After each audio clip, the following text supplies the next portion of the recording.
Le séjour auprès de Douglas Harding et de Catherine, sa fidèle collaboratrice et compagne, s'achèvera bientôt. Il reste beaucoup à apprendre, à recevoir de cet homme exceptionnel, prévenant, délicat, tellement ouvert à ses semblables, et dont la démarche ne se veut que partage. Cette rencontre, avec toutes ses limites, ne peut s'achever sans une approche encore plus fine de la voie proposée par Douglas Harding.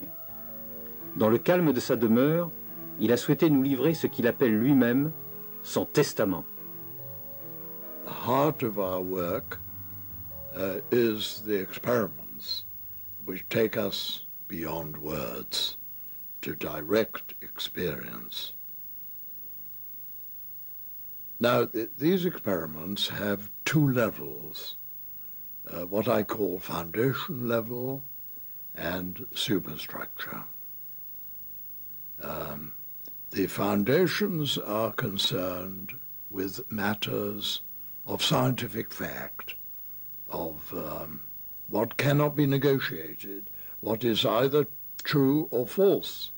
They are verifiable, scientifically valid or not valid.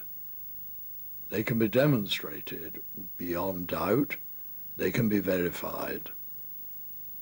But there's another element in each of our experiments which belongs not to this foundation of hard, stubborn fact, but of application, of applied science, if you wish, the applied science of the first person.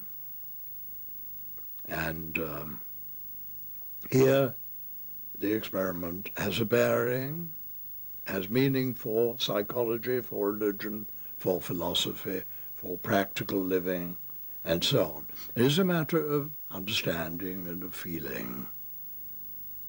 Let me give you an example of this. In the mesoscope, or the paper bag,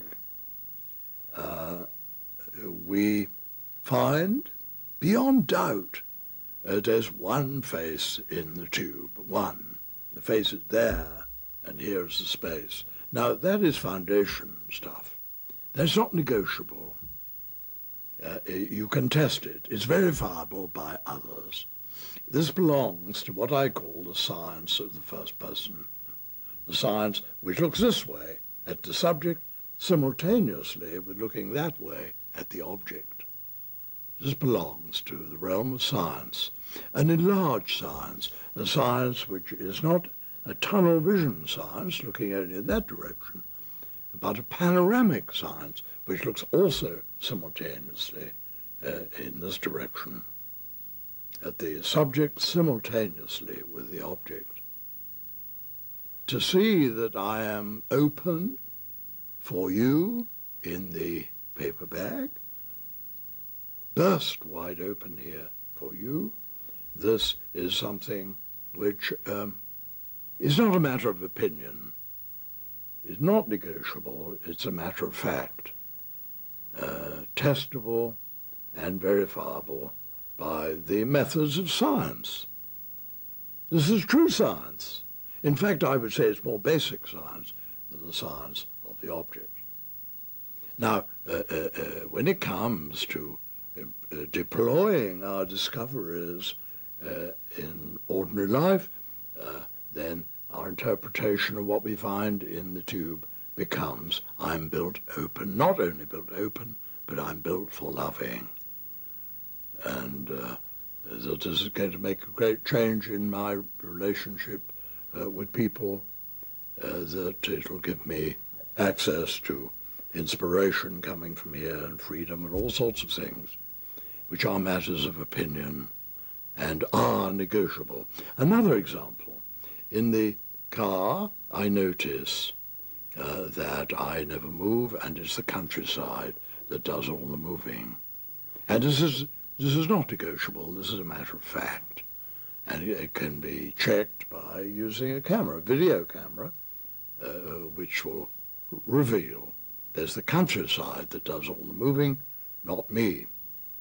But what about the superstructure here? What about the meaning for life?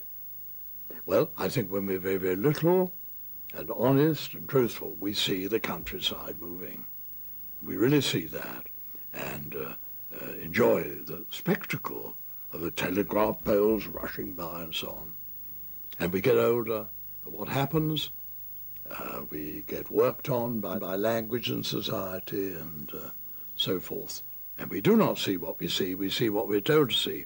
And the countryside grinds to a halt. The carnival is over, the dance is over. That's trouble. And the second trouble is that the movement really belongs to the world comes and settles here. I lose my inner tranquility.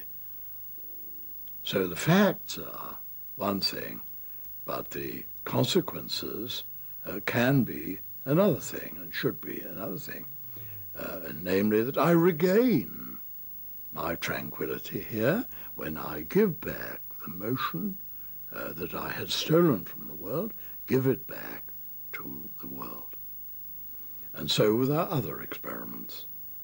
Each one has an element of scientific, verifiable fact, and each one has an element belonging to the superstructure concerned with feeling and living and interpretation, psychology and philosophy.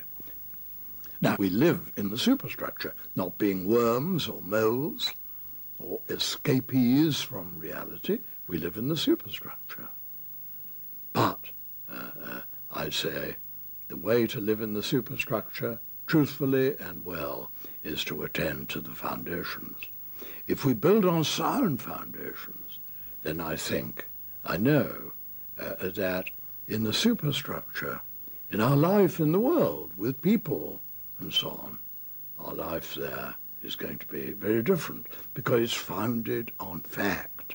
Now, ordinary life, as we live it, conditioned life, as we live it normally, our unenlightened life, if you like to say, is founded on unexamined presumptions, prejudice, not looking to see, is built on quicksand, is not built on sound foundations. And I say, let's look to the foundations and the superstructure. We shall find lots of changes there.